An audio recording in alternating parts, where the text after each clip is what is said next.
Bonjour à toutes et à tous et bienvenue sur Prends ton bouquin. Je suis Clément, un lecteur passionné de science-fiction et de fantasy depuis plus de 20 ans. Dans ce podcast, je vais te faire découvrir ou redécouvrir des classiques incontournables de ces genres qui m'ont fait rêver quand je les ai lus. Ces livres m'ont transporté dans des mondes épiques, ils ont éveillé ma curiosité et ont façonné mon amour pour l'imaginaire. Chaque épisode sera une invitation à explorer des univers fascinants, rencontrer des personnages captivants et vivre des aventures incroyables. Alors prends ton bouquin, installe-toi confortablement, l'aventure commence dès que tu ouvres la première page. Bonne écoute! Dans l'épisode précédent, j'ai rapidement évoqué l'histoire du premier cycle de l'Assassin Royal, mais sans m'attarder sur les détails. J'espérais susciter ton intérêt pour que tu plonges dans cet univers captivant et que tu prennes ton bouquin. Aujourd'hui, je m'apprête à te dévoiler en détail les intrigues du premier cycle de l'Assassin Royal. Alors, si tu as l'intention de lire la série ou si tu crains les spoilers, c'est le moment de faire pause. Si au contraire, tu es prêt à te laisser emporter dans un récit riche en rebondissements et en émotions, alors reste à l'écoute, car nous allons plonger ensemble dans l'univers fascinant de l'Assassin Royal. Je vais explorer en profondeur les moments clés, les personnages emblématiques et les retournements de situation qui font de cette saga une référence incontournable dans la fantasy. Les deux premiers tomes, comme je te le disais dans l'épisode sans spoil, ils sont là pour mettre en place l'histoire, et j'ai bien aimé voir notre Fitz grandir au château. C'est assez classique, hein. On a un héros qui est solitaire, qui a une quête à aller résoudre, et qui va rencontrer son mentor, en la personne de Humbre, et qui va progresser, évoluer. La construction est quand même bien faite. Je trouve que Robin Hobb, elle a été très très bonne pour nous donner envie, pour comprendre comment il grandit, à quoi il est confronté, que ce soit personnellement, hein, avec sa jeunesse, avec ses amis qu'il essaye de se faire dans la ville, ses premiers amours aussi, mais toute la partie d'évolution, d'apprentissage au château, avec Humbre qui va le convoquer toutes les nuits dans sa tour secrète, et on a autant hâte que lui d'aller pouvoir monter dans cette tour et continuer à apprendre et à grandir. Donc cette première partie, elle est riche et elle est plaisante, hyper agréable de voir ce personnage évoluer et passer de l'état un peu fragile et sans compétences à quelqu'un qui grandit. Dans cet homme-là, on rencontre un personnage qui va être hyper important dans la saga, qui est le fou. Le fou, donc c'est le bouffon du roi, et c'est Fitz qui va lui donner son nom de fou, et c'est comme ça qu'il va être appelé dans tout le premier cycle. Et c'est pour moi vraiment un des meilleurs protagonistes. Je trouve qu'il est vraiment bien écrit, il est différent, il a son côté marginal, il a son côté torturé. Déjà, il a une apparence différente des autres habitants, et Fitz va vraiment se lier d'amitié avec lui, parce que tous les deux, ils sont un peu en marge, hein, entre Fitz qui est un bâtard et le fou qui est un bouffon. Ils vont se retrouver là-dedans, et ils vont vraiment réussir à lier leur amitié. Et cette facette-là, je l'ai trouvée super intéressante. Surtout que le fou a vraiment un côté magique, un côté mystique qui l'entoure. Il parle un peu en énigme, on voit qu'il a une aura mystérieuse, et on aura l'occasion d'aller découvrir un peu son habitat et de voir que voilà, il a des objets qui sont pas communs, qui viennent d'autres destinations et qui sont exotiques. Donc ça, je trouvais ça vraiment super de la part de Robin Hobb de nous introduire un personnage comme ça. Le tome 2, il continue de poser les bases. On voit pas mal la magie. On a surtout une vision de l'art dans ce tome 2. Donc on voit Vérité qui manipule l'art, on comprend à quoi ça sert. On comprend que c'est vraiment cette magie mentale, cette magie qui influe sur les esprits des gens. Et on a la fameuse création du clan d'art à la demande de Vérité. On a Galen, le maître d'art du château, qui va réunir tous les nobles pour créer un clan et aider Vérité. C'est un passage que j'ai beaucoup aimé parce que Robin Hobb montre un peu l'évolution de Fitz qui va montrer des aptitudes fortes pour l'art, qui va montrer qu'il est capable, et on va vraiment adorer le suivre là-dedans et se dire, se demander comment il va être arrêtable, parce que là, il commence à prendre vraiment trop de compétences, et ça va limite devenir insolent. Sauf que Robin Hobb, comme elle va le montrer dans toute sa saga, elle va mettre un coup d'arrêt à tout ça, avec donc le clash entre Galen et Fitz, où Galen va venir lui enlever la capacité d'artiser comme il le souhaite, Et ce moment-là, il va être horrible pour nous parce que Fitz va tomber en dépression.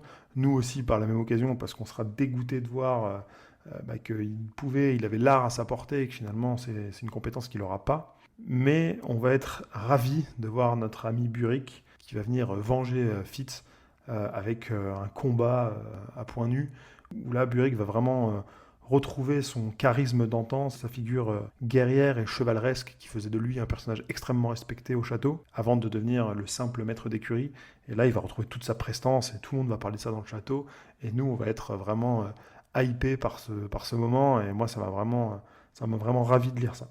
Dans ce tome 2, on a aussi la mention des Anciens, donc qui est un peuple mystérieux, un peuple légendaire, qui aurait aidé le royaume dans un temps jadis à lutter contre les pirates, et qui aurait promis au royaume de revenir lorsqu'il faudrait les aider. Ce point est extrêmement important parce que c'est ce qui va lancer Vérité à la quête de ces anciens, et c'est ce qui va permettre le libre champ à Royal d'exprimer toute sa malveillance, et qui va vraiment driver toute la suite de cette saga. Avant de partir à la recherche des anciens, on a un passage au Royaume des Montagnes avec Vérité qui va aller courtiser la princesse Ketrigan. Ça, moi, j'ai adoré ce passage parce que je trouve que c'est vraiment agréable de voir une autre manière de penser. Hein. Ça fait quasiment 2 tomes entiers qu'on est à Castlesere, qu'on a les mêmes protagonistes et le même environnement.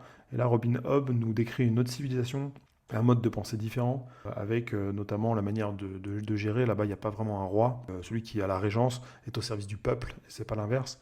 Donc ça, j'ai trouvé ça super d'avoir cette vision-là. Et on arrive sur la conclusion de ce tome 2 avec un grand moment qui amène au tome 3, avec la trahison de Royal, qui trahit Fitz, qui va l'empoisonner, qui va essayer de le tuer. Donc ça va vraiment mettre le point de bascule entre les moments paisibles d'apprentissage et toute la suite qui va être plus noire. C'est comme ça qu'on bascule dans le tome 3. On a le vrai visage de Royal qui est dévoilé. On voit toute sa perfidie, toute sa volonté d'être néfaste et de récupérer le pouvoir pour lui. Donc là, il s'en cache plus du tout. Vérité est parti à la recherche des anciens après ses noces avec Ketriken. Et lui, voilà, il est sournois. On le voit qu'il empoisonne petit à petit le roi, qu'il le drogue, qu'il empêche Fitz de pouvoir interagir avec le roi quand il veut. Et j'ai bien aimé l'anecdote aussi sur le fait qu'il va vendre tout le meilleur bétail du royaume, tout le meilleur bétail de Castlesere, qui avait été élevé vraiment pendant des années par Burick. Et lui, en 1 seconde et demie, il va vendre les meilleurs chevaux, les meilleurs bœufs, tout le meilleur cheptel au duché intérieur, tout ça pour faire des fêtes et puis festoyer pendant que les pirates continuent de démonter le royaume et de prendre de plus en plus de pouvoir, et que Vérité est partie. Donc là, on voit vraiment un côté malveillant de sa part. Et ce tome est vraiment fascinant parce qu'on a Fitz qui, lui, évolue, il est complètement démuni, il a envie d'aider son royaume, il a juré allégeance. Et Humbre, lui, n'est plus là, son roi est en train de dépérir, et le lien qu'il a formé avec son loup Œil de Lune, il est fort, mais ça ramène encore un stress supplémentaire. Il doit cacher le fait qu'il l'a, parce que le Clandar est sur ses côtes pour justement prouver qu'il a la magie des bêtes, pour le discréditer. Et c'est vraiment une écriture qui met de la tension, une écriture habile de la part de Robin Hobb, avec une fin en apothéose qui, moi, m'a complètement happé. On a Royal, ce Royal détestable qui va réussir à prendre la couronne en annonçant que Vérité est mort, alors qu'il n'y a personne n'a de preuve. Et on a surtout le roi subtil qui va se faire tuer, ses forces aspirées, vampirisées par le Clandar. Et ça va mettre Fitz dans une fureur incroyable. Et j'ai vraiment apprécié ce moment où il perd la tête. Il va un peu se venger, mais malheureusement de manière pas du tout délicate. Il va tuer tout le Clandar lui-même. C'est bien fait, mais en même temps, il va être emprisonné. Et on arrive sur une fin horrible, une fin du tome 3 très dure, où il se fait enfermer et surtout il se fait torturer par Royal. Et là, on a envie qu'il arrive à survivre. On se dit, c'est le héros, donc tout va bien aller. Sauf que non. Robin Hobb, elle, n'est pas de cet avis. On est quand même un peu dans de la dark fantasy à ce moment-là. On a un héros qui souffre, qui se fait torturer et qui n'a aucune solution.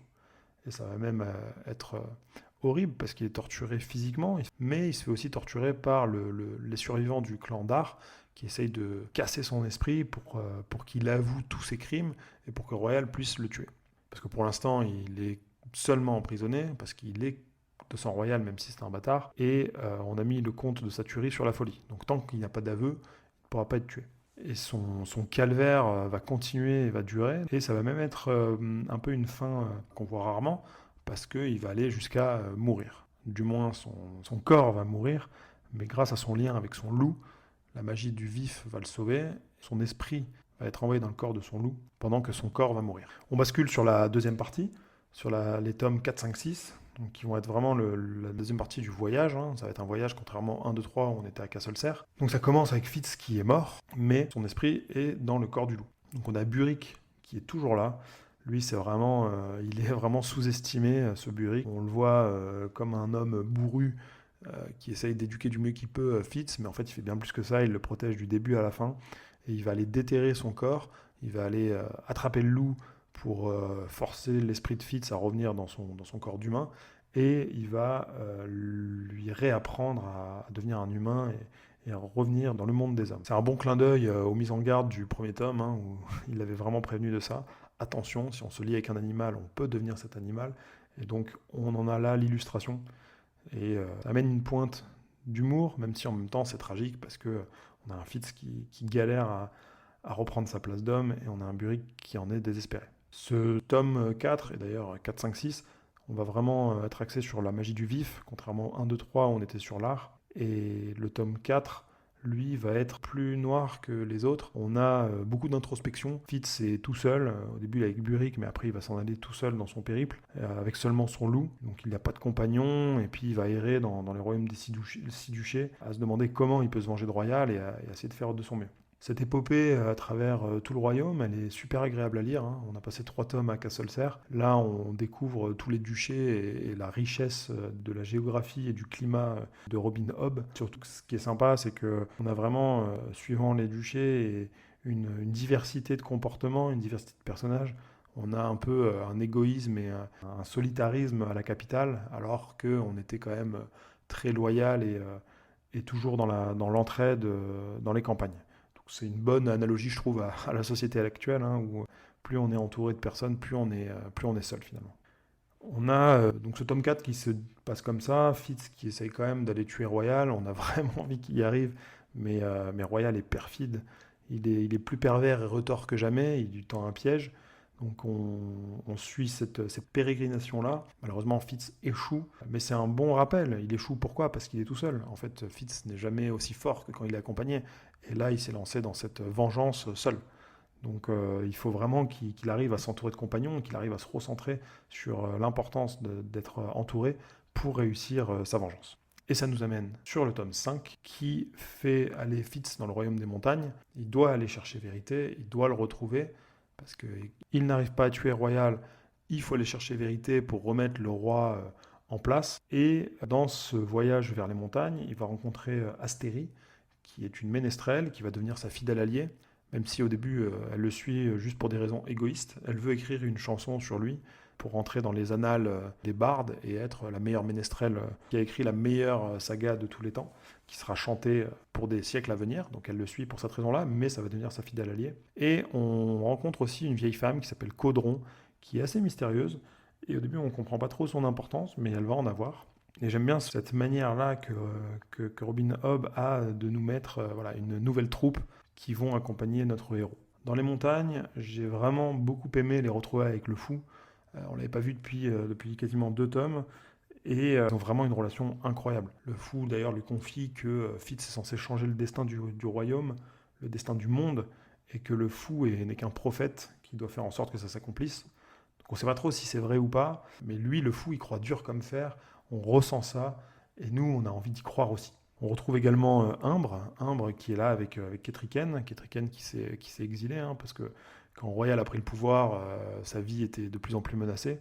Elle s'en est rendue compte, donc elle a réussi à partir avec le fou, grâce à Fitz, qui avait organisé leur fuite. Et ces retrouvailles sont extrêmement poignantes, parce que Ketriken et le fou pensaient que Fitz était mort, ils en étaient convaincus, et finalement, tout le monde se retrouve. Ça fait chaud au cœur, et c'est vraiment incroyable. Tous ensemble, ils partent à la recherche de vérité, ils suivent les traces qu'il a laissées, et on va découvrir une route d'art, donc qui est une route pavée de pierres magiques, sur laquelle la neige ne s'amasse pas, sur laquelle aucun animal ne passe.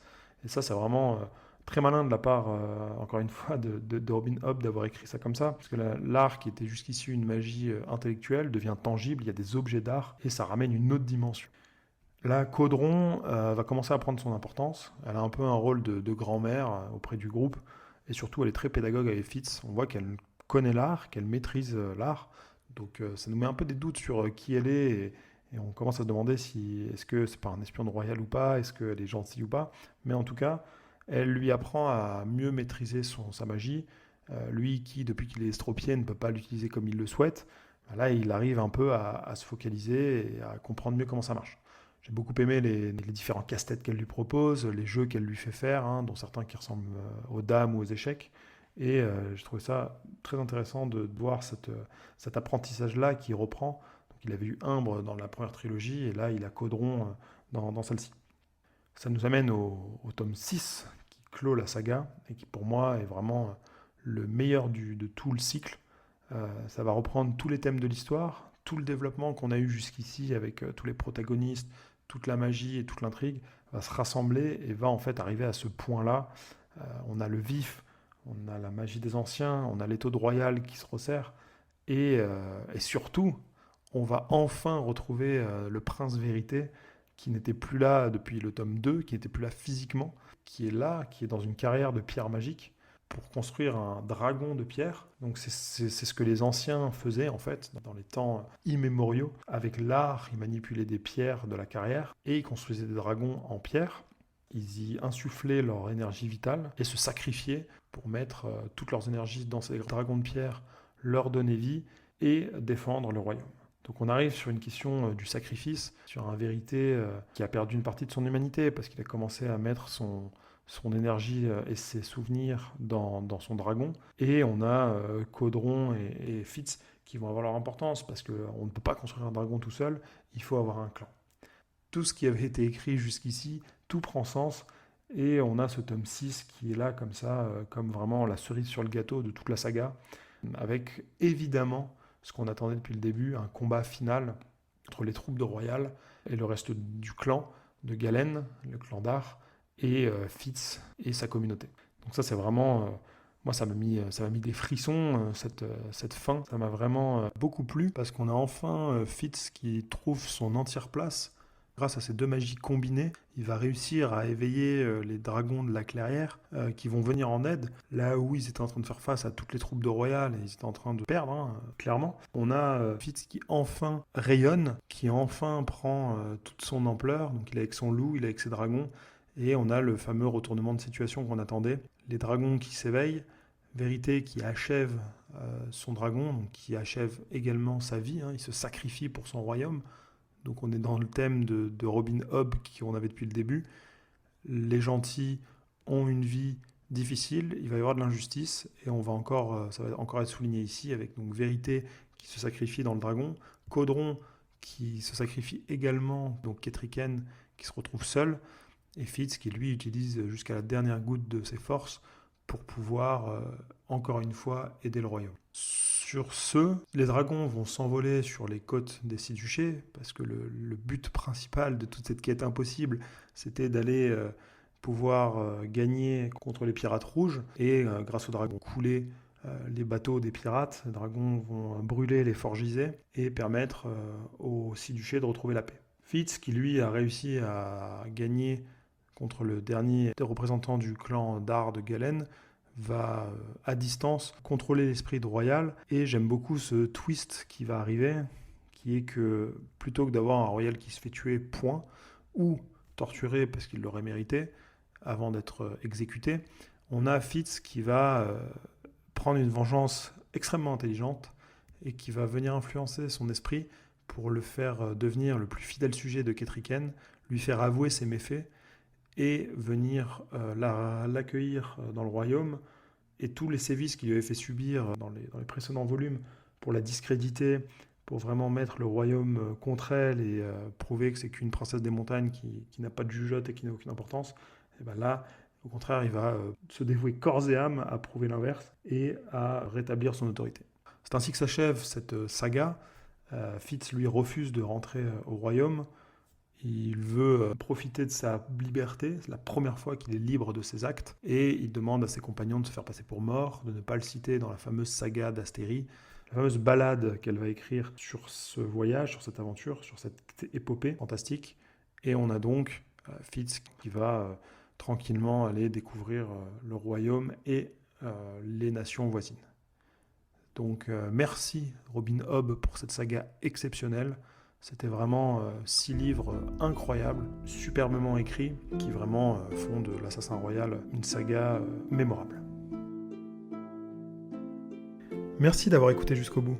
J'espère que cet épisode t'aura inspiré à découvrir ce chef-d'œuvre incroyable. N'hésite pas à le partager et à me dire ce que tu en as pensé. À la prochaine, et souviens-toi, l'aventure ne s'arrête pas tant que les pages continuent de tourner. Alors, prends ton bouquin.